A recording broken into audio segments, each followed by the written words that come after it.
It'll be cheap for you if you make a video about it. Screw gamers. Windows is mess. 6.7. It's so cool. NVIDIA is a bigger company than Denny's. What? Really? We're here to remind you, it's only going to get worse. Is that a nice message? And I'm scared. Come on, let's go. I can't wait to hear what this is.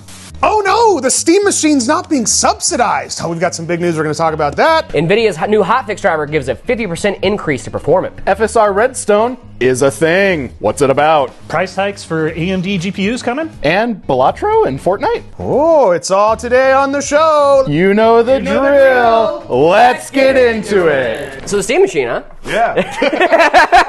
So many cameras. I don't know which one. Yeah, I know. It's so many cameras. Yeah. We're doing what nobody has done before and got 4 random white guys with microphones to talk about tech. Yeah. This is the sign of a midlife crisis. This is a new frontier for us. It was this or Miata, right? Yeah.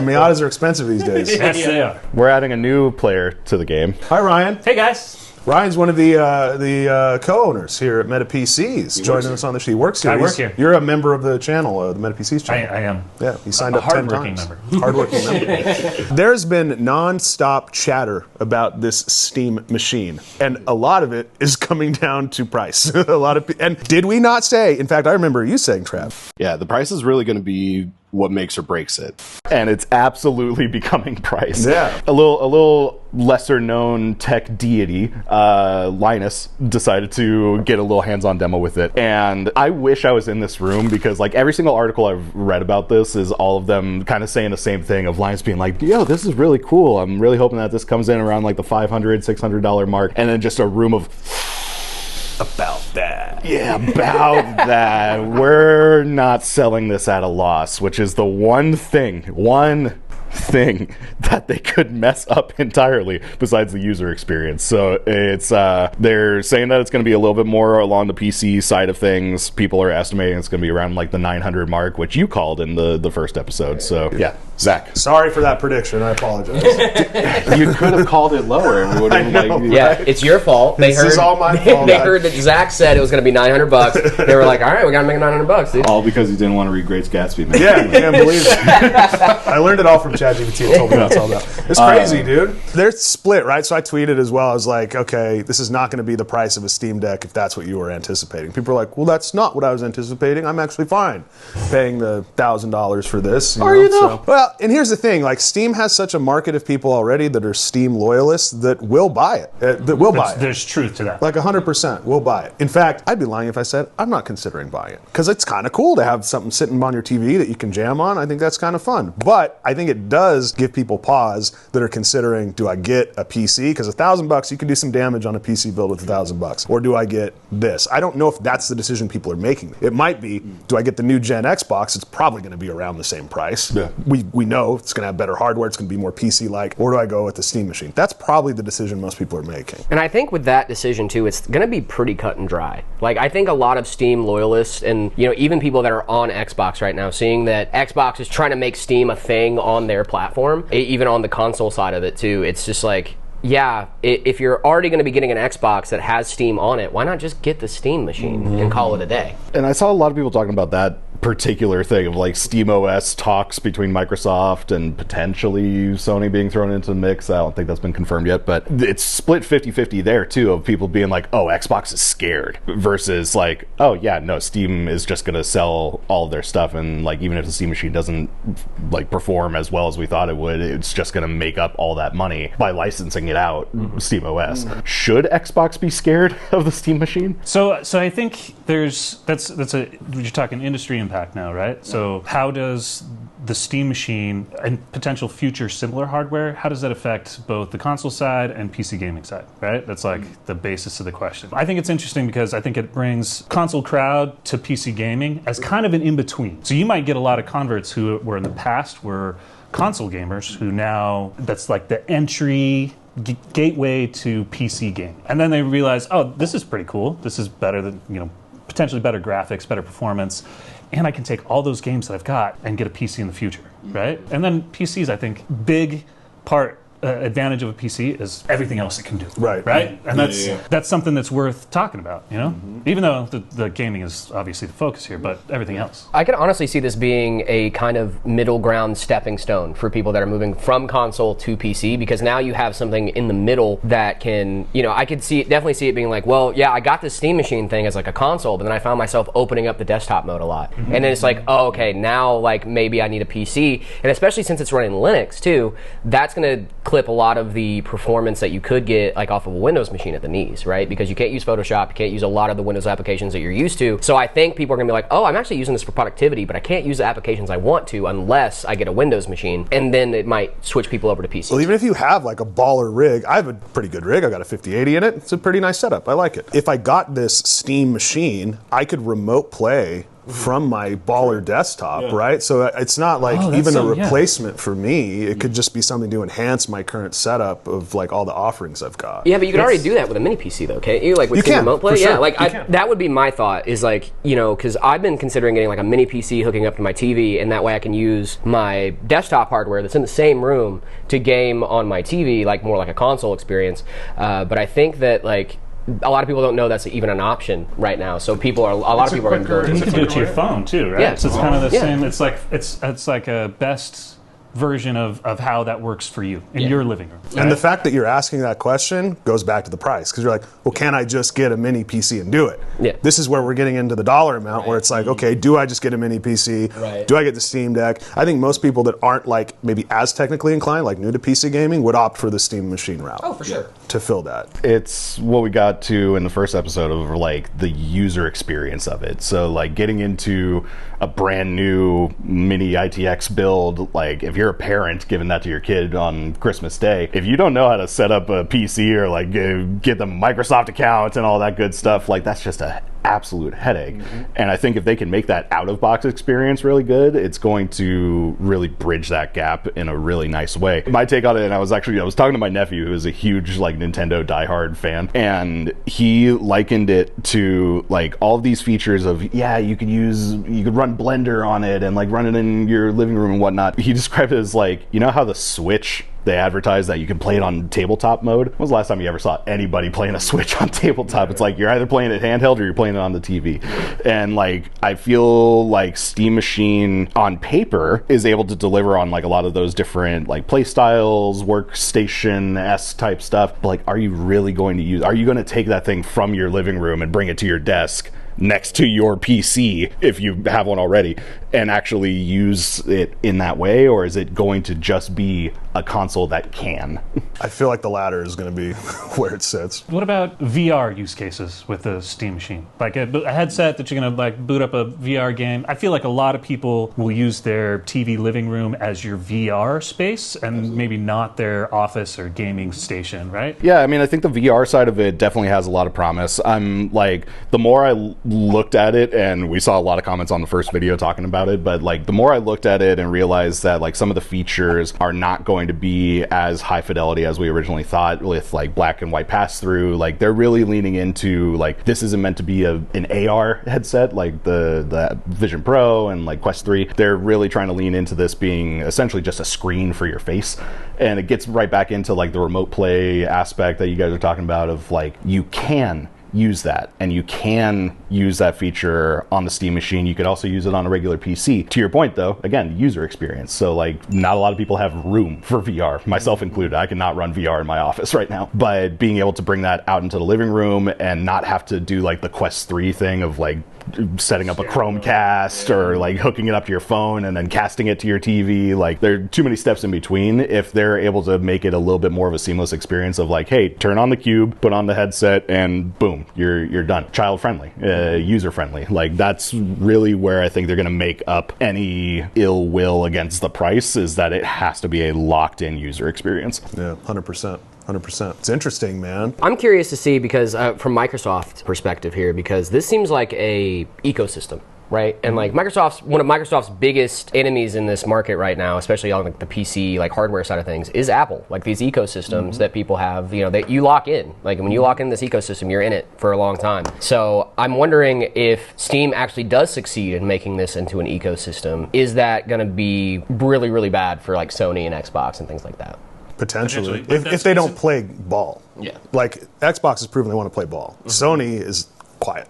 They haven't said anything. Yeah, if you add Steam access to the Xbox ecosystem, that's merging the two, right? That opens a lot of doors for those two companies. Yeah, It probably shuts a few for Sony. That's kind of got to be scary to be Sony right now, because the only thing they're really holding on to is their licensing, right? Like their It's exclusives. Yep. That's their game. Yeah, and I don't know if they're going to be able to compete for very long unless they start putting those exclusives up on Steam. And then even then, now they're also bending the knee to this new market giant. Well, I wonder how much Sony or even Xbox is really interested in consoles anymore, like to begin with. That's true. Yeah, I mean, I could definitely see Xbox doing like just a full-on PC that they just call an Xbox, you know, and like that's basically what they've been doing anyway. If you don't know, your Xbox is basically just a PC with a skin over top. So it could be interesting. I'm very interested to see how it turns out. Like, what I wouldn't have given to been in the room with Linus during that moment, because like Linus, he knows ball. He knows what he's talking about. I'm never gonna claim to know as much about the tech industry as like one of the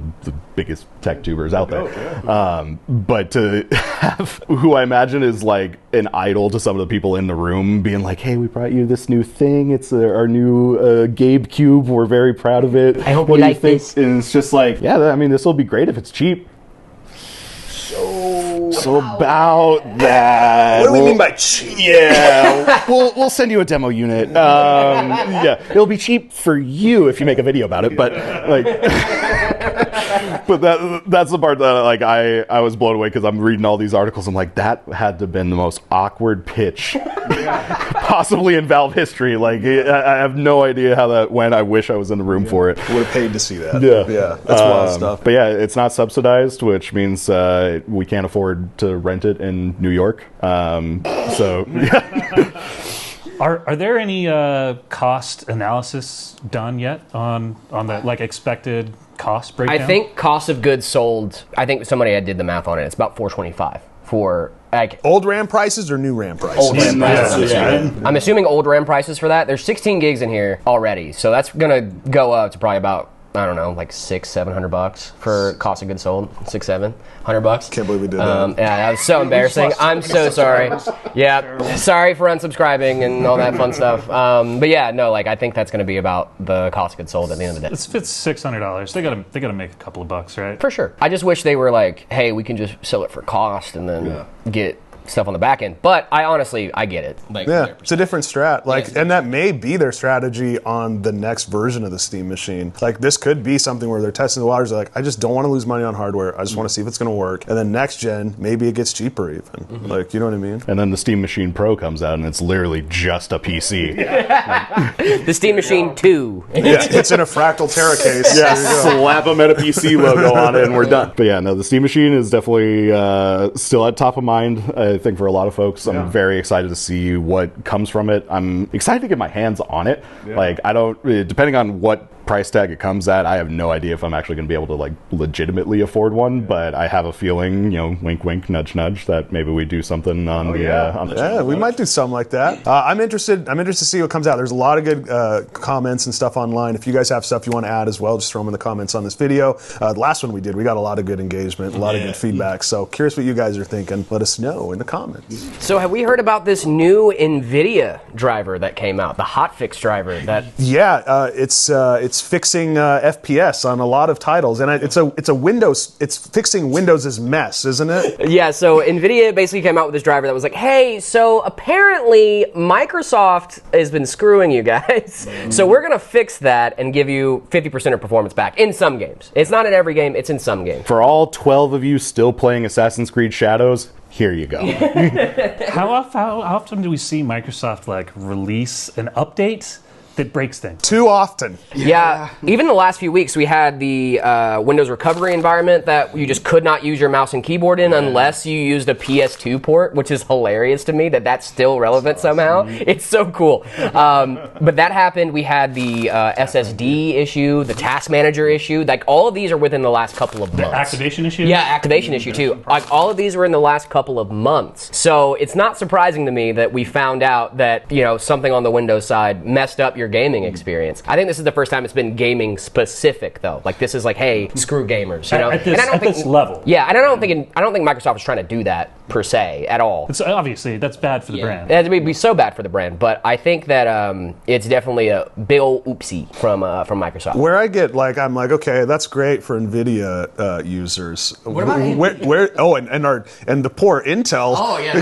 They're like, dude, am I ever going to get the frames I was promised? Like, I mean, obviously NVIDIA has like the fun jacket money to play with on the dev side, but like AMD and Intel users, I mean, what are they missing out on because of this? I will say Intel, they have some cool stuff cooking over on the Intel side of things. XeSS 3 is getting announced in January 5th, I believe. Correct me if I'm wrong, Nick. January 5th at CES, they're going to be making an announcement on XeSS 3, which is going to be hopefully a big jump for Intel gamers. Fingers crossed there. But there's also some new stuff coming out from AMD as far as FSR Redstone. Yeah, we're going to talk about that a little bit later. But yeah, I'm really hoping that AMD and Intel users get something along the lines of this update too, so that way you guys aren't missing out on the performance that you paid so much money for, because it's a bad thing. It's a bad thing. Yeah. I think the one thing that needs to be said about those specific articles, and only a handful of them I've seen like actually really emphasize it, they keep saying like this is NVIDIA's hotfix to fix Windows 11. When I think hotfix, I think some like group of guys in IT were like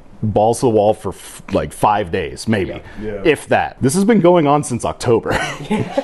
Yeah, like this is one of the longest hot fixes I've ever seen. The fact that NVIDIA had to step in, you know, like Windows is like, oops. Yeah. Hot fix, but the long way. Yeah, hot fix the long way. Lukewarm fix at best. Yeah. A lukewarm fix. It's a hot fix in the same way that like a Subway sandwich is toasted, you know? Right. Like The idea is there. Heat was applied. Doesn't mean it's a good sandwich. Sorry, Subway. Yeah, it's crazy, man. I mean, it's great. So if you do have an NVIDIA card, that's something you probably want to pay attention to. Go and make sure that you get the update applied so that you can get the frames that you've paid for. It's really unfortunate too, because I wish NVIDIA, hey NVIDIA, if you're watching, Jensen, I know you're out there, please put the hotfix drivers in the NVIDIA app, please. It makes it so much easier. I had to go digging for this driver. Like I had to go find it, which is insane because this is a hotfix. You would think you would want everyone to have it. Just put it in the NVIDIA app. Make it easier for all of us, please. Yeah, go find it. Yeah, go hunt. Go hunt. Good luck. Go hunt. Let us know how long it took you to get to hotfix. But yeah, we mentioned FSR Redstone. That is a new thing coming out. I'm actually super excited for this. For my AMD boys out there, I'm not an AMD gamer myself, but I'm still excited for you guys. FSR Redstone is bringing out some cool stuff. Yeah, fighting or going up against ray reconstruction, all that stuff, and see what happens going up against NVIDIA. I would love to see what you guys think about this, because it does seem like they're copying NVIDIA's homework here, right? So we got sorry. I was going to say, back this up a little bit. For somebody who hears Redstone and only thinks of Minecraft. Yeah, that's fair. That's very fair. What the hell are we talking? FSR Redstone seems to be AMD's equivalent of DLSS 4, right? So we're seeing, and you know, DLSS 4 has frame generation, they have upscaling, stuff like that, right? FSR Redstone is basically the AMD equivalent, but for AMD users. So you're going to get frame gen, you're going to get some better upscaling, better ray reconstruction, stuff like that. So it's going to be really, really cool. But I'm interested to see from you guys, because it does seem like they're copying NVIDIA's homework here. Only for the latest gen cards, ray reconstruction, frame gen, you know, all coming out at the same time. Like it just seems like this is an NVIDIA move from AMD. Yeah, I mean, and I think it's a little bit of catch-up too, right? Like they want the consumer experience to be like what you would expect on an NVIDIA card without paying the premium. I think that's AMD's. That would be my goal if I were AMD. I'd say, okay, I'm not going to be NVIDIA, but if I can get close, I can have a good product. If it's cheaper, it's just as good. That helps with market penetration, right? Yeah. So I get it. I get why they'd want to look at that as their beacon of like, this is what we're striving towards. Right. But yeah, it all comes down to like,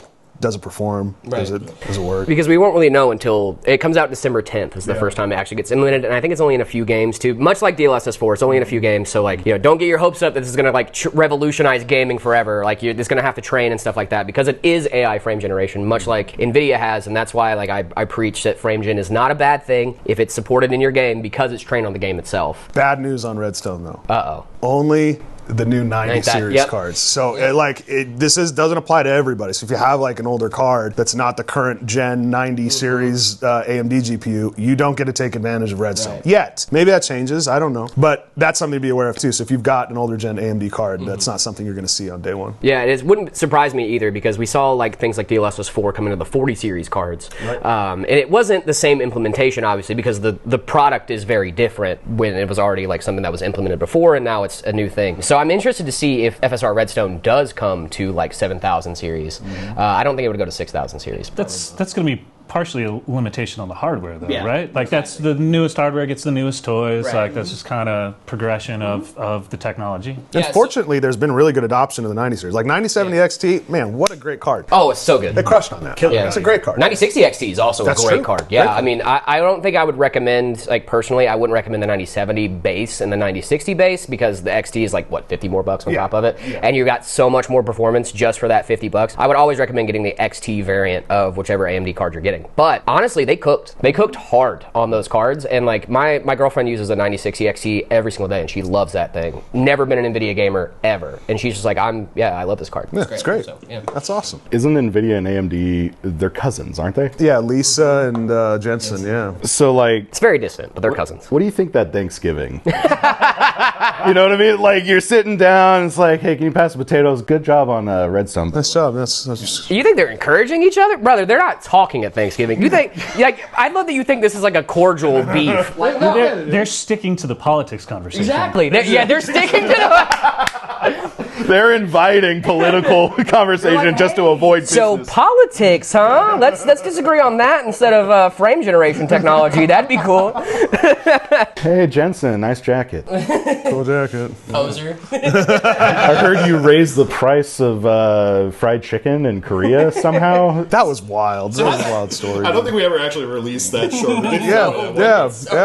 This is a complete aside. You could look this up, but apparently Jensen went out to dinner and got Korean fried chicken and a handful of beers, and both of their stocks just completely skyrocketed the next day. He's a fried chicken market maker? Apparently, yes. Wow. Yeah. He's a tech influencer in the fried chicken space, which I don't think we've seen a lot of people do. That's a new emerging market. Yeah, that's great. So why hasn't Denny's stock prices went up at all? Have you know, because he worked at Denny's like for a long time, and he even had like a signature breakfast at Denny's. It's because he left. Oh, it's because he left Denny's. Yeah, they're mad because Jensen left. He could have been a busboy. He could have been the best busboy, but instead he's a trillionaire. Jared, I'm gonna hold your hand when I say this. NVIDIA is a bigger company than Denny's. What? Yeah. Really? But my breakfast. Denny's has more retail locations. They do. Yeah. So who's really winning? And they offer more products. There you go. That's true. And they have 5090s in stock. That's awesome. They do, don't they? I've seen them under the lamps. Yeah. It's by the pies, I think. By the pies. Yeah. Hey, can I get a slice of apple with a 5090? Thanks. That'll be $5,000. Guys, make sure you're subscribed. It lets the algorithm know that you enjoy these types of videos. Right, Jared? Yeah. Jared says yes. Jared said yes. Do you want to talk about prices going up on our... Dude, I literally recorded a story, I think it was 2-3 weeks ago. 9070 XT is finally at MSRP. I was so excited. And now that's changed. What's going on? Can we stop changing things, guys? Hey, 1 week of quiet, please. Just 1 week where we don't have bad news based on pricing. Yeah, it's a 10% increase it's looking like for the new AMD. Oh, I wonder why. RAM prices. Oh! Apocalypse. Oh, the RAM pop. Something to do with Great Gatsby, I don't know. If you didn't get that, you need to watch the old episode. Yeah, they're raising the price by 10%, and obviously NVIDIA is going to follow suit here. Yeah. And like, it's not going to be good, gang. Not going to be good. Well, we just got cards back to MSRP. Well, and it's because like we only make up 6 billion of Jensen's 57 billion quarter. So like, yeah, all of us on the consumer side are only giving them so much money. So like we have to raise the prices so that we give them more money so that we can open more Denny's. This is kind of a thought I had. AI is supposed to make our life better, right? Mm-hmm. And like so far, it's just made our computers and our GPUs more expensive. That's like the net result. We'll see if that changes. I'm not sure. Okay, everyone talks about the bubble bursting, and I still, to this day, I don't even know what that looks like. I really don't. A lot of comments telling us like what they thought the bubble burst was going to look like, but it was very varied. All we know is like today, if you see a GPU that's MSRP and you've been looking at upgrading, I would strongly consider hitting the buy button. And even like pre-builds too. Like people are being like, dude, pre-built companies have their inventory locked in, like Meta. Like people are going that route or even upgrading their own. Now is like, it's tough because you don't know how long this is going to last. Is it going to be into 2026? By all indications, it looks like it is. I mean, who knows, man? Big cyber power doesn't want you to know this. But there was this. God damn it. Sorry, I thought that was a perfect segue. I saw a story, I think it was like a few days ago. People are starting to try to find like their local Best Buys and Costco's to find the floor demo units, and they're walking away with some ridiculous PCs. I saw a guy, he got a 4070. He had like a loaded out system. It's $360 Yeah. from Best Buy. Crazy thing about this too is that the used 4070, used 4070s go for $400. So he bought this. Like, he got way more than he paid for. Yeah. Like, he already was getting more than he paid for sure. But, like, the fact that one component in the system you bought is worth more than the entire what you paid for the entire system is insane. That's got to be like a floor manager just being like, this has to go today.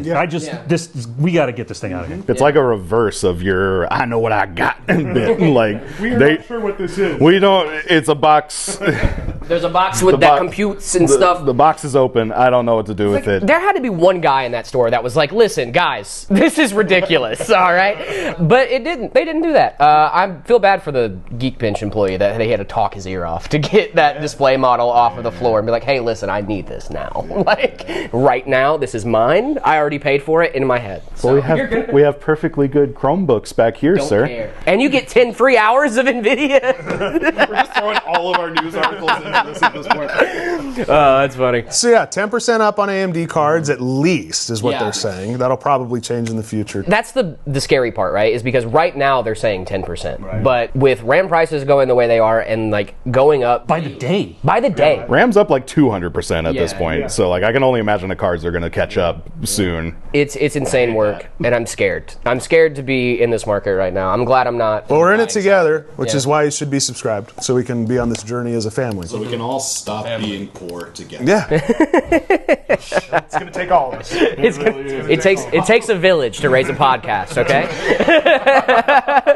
I mean, seriously though, like we talked about it briefly in the last episode. We kind of talked about it in Steam Machines. Like right now is the worst time to be a consumer of anything. It's bad. What I would say probably more like in 30 days from now. Right now, most of the pricing hasn't jacked, right? Because you got to think that all the companies that all the SIs, people do what we do. We bought our RAM that we're putting in machines at previous pricing, but the next round that we have to buy at this increased pricing. So while it's bleak right now, it's just we're at the start. It's going to get interesting. We're here to remind you, it's only going to get worse. Is that a nice message? Yeah. Hopeful.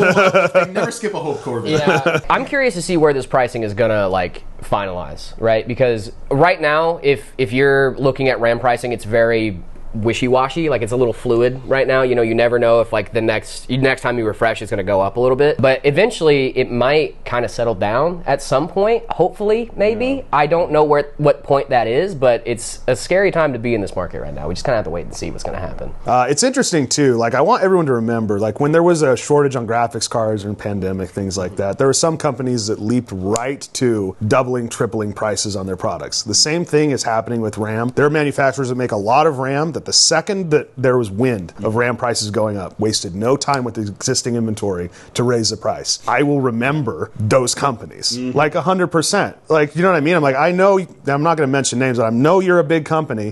The day those articles came out, you turned it up 200%. I'm like, bro, on the dime. It's a little scummy. So some of it, absolutely legitimate. On the other side, there will be people that are trying to take advantage of consumers. So just like be aware of like what you're getting and do shopping. Spend your time researching products and make sure you're getting a fair price for what the market can bear. But yeah, it's interesting out there. Or buy MetaPC. Or buy MetaPC. We'll take care of you. MetaPCs.com. I think the other side of that too, there's a few manufacturers who haven't jumped to raising their prices, and they're more going along the lines of like, well, let's feel out how expensive this gets, and we'll just do incremental small increases as we go. to match our cost increase, rather than like, well, now there's this huge vacuum of supply and all of this demand. So let's just. It's a could we make money versus do we need to? Right. Yeah. Yeah. Yep. 100%. It's wild out there, guys. It's getting wild. You got something wild for me, Travi? I'll have something that'll blow your gosh freaking mind. I can't wait to hear what this is. Balatro is coming to Fortnite. Okay. I'm in. Expand, please. The may be really. A crumb of context. A crumb of context. Anyway, guys, thanks for watching. Unity, the game engine, and Unreal, the objectively larger game engine, did a little collab because Fortnite has this fun little feature where you can hop into Unreal Editor, you can make your own levels, you can make your own like games essentially within the Fortnite ecosystem. They're expanding that out to include Unity developers. So they're essentially giving them an open door to start using Unity to create these different modes and different games, but still applying them into Fortnite. I immediately saw that. I'm like, so we can get a Balatro mod in Fortnite because it's all Unity. Oh, Unity, baby. Yeah. This is with Fortnite. It's starting to feel like a race car that has brand stickers all over it. Like there's a little bit of room over here. Let's sell this to like that's where we're at with Fortnite. It is. Dude. So I'm not a big Fortnite guy. When they announced the King of the Hill skins, I'm like, I'm buying that. I'm gonna play as Hank Hill. I'm gonna have my propane tank on my backpack. Like, yeah, I love their integration of their like Power Rangers. They did the whole thing. Like, yeah, it's fun. It's fun. Now we have Balatro coming. Yeah. Right, Travi? Exactly. Right, Travi? Absolutely confirmed. 100% factual. Well, you can make it, right? You're a dev. I am a Unity dev, yeah. I'm down to make a... Write some Balatro. Come on, let's go. You know what? I'll make like every other game developer and just steal an indie game and start selling it for more. It's the way God intended. Shout out to all of them. Yeah, shout out to all the indie. Shout out to games. We love games. We love games. I am excited for the amount of content that's going to come from this. My concern, coming off of all of our talks about AMD and SteamOS potentially going to Xbox, like all of these like collabs, is that it's feeling very Monopoly-esque because like Unreal dominates the market right now in terms of game engines. Like so many games run off of Unreal. Unity is definitely more on the indie side. It's a lot more accessible and easier to use for a lot of people. But the fact that they're essentially flipping their revenue on one another, because part of the deal was that Unity is giving Unreal people access to all of their commerce tools. So they're getting commerce tools, Unity's getting Fortnite and like store integration. So they are slowly but surely like creating this little mini merger in there. I don't know that they'll ever actually merge the two companies, but it does raise concerns as a dev to see like options starting to kind of blend into one another. If you lose features, I agree, right? But if you're talking about genuine like collaboration, like there's a lot of potential for good to come from. Oh, absolutely. Right? And that's what I'm waiting to see is does it stop at Fortnite or does it become like, hey, Unity Real engine, Unity engine becomes a thing. Who knows? I'm excited to see what it does. I've worked in both engines before. I love developing anything for them. So I'm excited to see what we can build in Fortnite. Yeah, that's going to be fun. Travi's going to steal Balatro. That's confirmed. I'm your boy Travi, asking you to hand me the source code, please. Also, you shouldn't be concerned about Monopoly. Once they added the credit cards in that game, it sucked. Truly though, like that, they made it so much easier to. Yeah, they did, Monopoly dude. when they added the credit card system. Because look, a diversion. Swipe, swipe, swipe. Add money. Like. Yeah, I'm excited to see what people do with it because there's already so much of that like indie creative scene on the Unity side. To see that come to life in a game that you could be like, hey, my stuff's on Xbox now. I didn't even have to publish anything. It's just on Fortnite. Like you can go play it. That's huge, and I think that's going to point towards some really good things for these new developers or even just up and coming developers that want to make their own stuff. It's interesting to see Unreal and Epic Games like slowly start to break their own rules of like keeping everything in Unreal, and then we're gonna hand out the editor, and then they gave Homer Simpson nipples, which was a whole thing. I didn't know this until I saw it on TikTok. There is not a single character in Fortnite that has a rendered nipple except for Homer Simpson. That's beautiful in a way, isn't it? You know? Yeah. That's art. That is art. Yeah. This is the modern day Mona Lisa, and I love that. You have homework, Travi. You need to get Balatro in Fortnite and then also Marcus. And also give Marcus nipples. Yes. Marcus nipples. Give Marcus nipples and Balatro cilantro nipples somehow. That it? I think that's it. Is that the show for today? How did you feel your first time? This was fun. I like hanging out with you guys already, and we just got to do it in front of cameras. Like, it was cool. Yeah. All right. Thanks. For Watching. Be Here. next. Time. I like this game. Hold on, let's try it again. like. And Subscribe. Again. Subscribe twice. actually do it 3 times because the second time we'll unsubscribe you, so you need to do it again so you're still subscribed. Yeah, you need to make sure we do all that. Also, tweet us at David Dobrik. Thanks for watching. Bye. I'm your boy Travis signing off, reminding you to use the whole tube of thermal paste. That's what it's there for.